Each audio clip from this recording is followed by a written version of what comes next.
Now, okay. What are you feeling? Flying side to side. Right. When are you going to start controlling that? You were trying already, right? Yeah.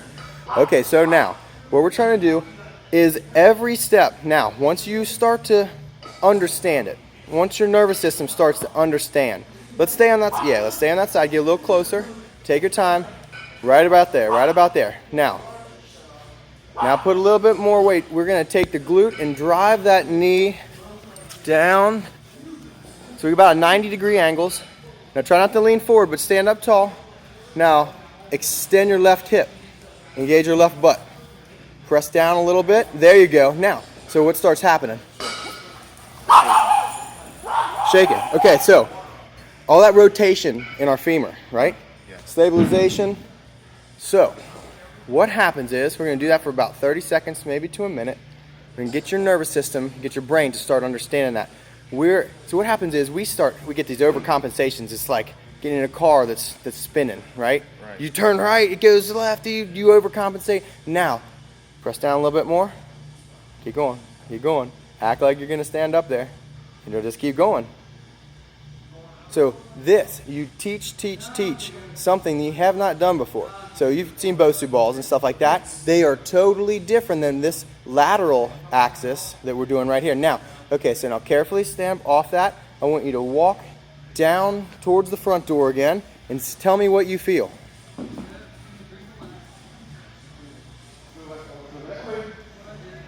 Why is that? What's the left side feel like? Pick up your feet, like do some marches, pick up your feet, maybe do a couple squats. This feels like lighter, like it's loose. Now, how did we do that? By We turned a lot of stuff on to try to catch up. So basically, we're going to upgrade. We're trying to upgrade your processor, right? We're going to try to give you a faster internet connection. Does that make sense? Yes. Now, try that other side. Okay. I love using this for athletes. And you notice how I didn't say, hey, Marlon, walk across this slack line, bro. No, because we don't want to hurt you. Right. We want to use this as a tool. Now, and I'll tell you one thing, that I can almost guarantee that this side, through working with so many people, that this side will be harder for you. You know why? Why is that? You're an athlete. You're in tune with your body. You picked the leg that you were going to do pretty good on first. Yes. You're right-handed? I'm right-handed. Do you jump off your left foot? Yes. There you go. Their left foot is your stable leg. Yeah. So now you're on your right leg trying to get stable, and it's not as good. No. Now, all we can do is get better at this, right? Like I said, we're not trying to do cartwheels and backflips and the stuff you people see on YouTube. Right. We have the slack line that is set up at about probably about 16, 18 inches off the ground, just for what people about your size.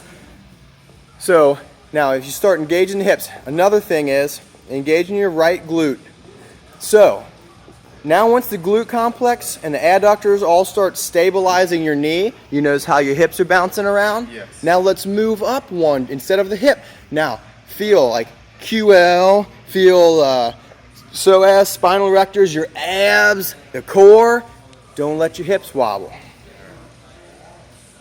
So think about this. Can you be very, very strong if you're not very stable? No. Can you be very, very fast if you're not very stable and strong? No. Where does power come from? Stability and strength. Yes. Injury prevention, right? Yes. All right, now your body learned that. Yes. Press down half an inch. And it comes back, right? Yeah. But you get better and better and better. Right. Like I said, I'm not advocating athletes, especially high-level athletes, there it goes. I'm not advocating high-level athletes do a lot of this work because the risk can outweigh the benefit. But this right here, with you standing on that one side, we can give that. There's a pole over there. You could hold on to that, if you want. But I think you're okay. Now let's try another one. All right. Face me. We're going to work on. I don't have my tibialis anterior on the right side. No? So I usually have bad balance, and this is unbelievable right here. Huh. Now, okay, well, that's good. I'm like, huh, okay. That's awesome. All right. Okay, so now what I want you to do is lift up your, let's see, flex your hip, press one foot. I want to put on your heel on the slack line while you're facing me. And we're going to do the same thing you just did. Now, tell me what you feel. Go ahead and press down a little bit. Now remember, don't lean into it. Scoot your right leg a little closer to the, there you go. Take your time. Now let's press down like you're getting ready to stand on that. Keep going, keep going. Now what's happening? It's not your hips anymore, is it? No. Quad, hamstring relationship, yes. right? Yes. So if we want your knee to be really, really sound, really integrated, yes. I'm making up words probably. We want that thing to be connected. Yes. We want them to talk to each other, the quad and hamstring, and all the adductors. If we want them to talk and have a very, very safe knee, this is an awesome thing I feel to do. So after this, I want, feel that? Feel it, yes. I see that, just a little shimmy. Yes. But you're not moving at the hips. You're solid now. Right, I feel it. Quad hamstring. Yes. Quad hamstring. Now, I like to do this as a little warm up. I don't want to wear your nervous system out. It's definitely not something to do towards the end. Now, let's walk around because I like the test and then the redo and then the retest and see what you feel.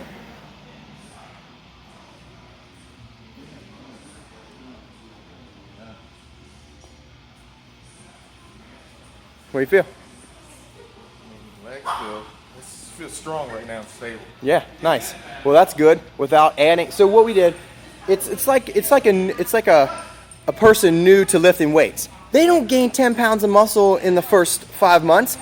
They gain control of their muscle. So the muscle then can control the skeleton. Right. So the coordination you're building. Now this one is gonna be weird.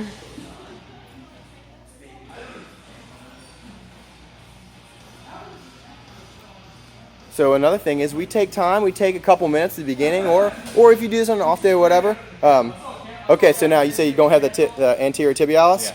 I can see how that's plantar flex down. Right. I mean, but that's so your body has compensated. And we're just going to try to do some other things that'll help it work with what you have. Right. So that's what I think my favorite thing is. We have to work with what we have. We can't wish for something perfect and all that stuff, right? Right. How's that feel? Good. All right. Let's go walk around a little bit one more time. Feel taller too. Okay, and why you feel taller? Because everything's working together, right? Yes. It's coordinated. It's in concert. It's playing together. So anyway, we didn't have to. There's all stuff that I can skip on certain stretches by. Instead of having muscles that are real tight, what about the reciprocal muscle, the opposite muscles that aren't doing their job? If we can turn those on, we can tone down the ones that are doing too much, and we can increase the ones that aren't doing enough. We're a little bit more balanced, and I think we're a little bit more safer. Right. Feel pretty good? Oh my gosh.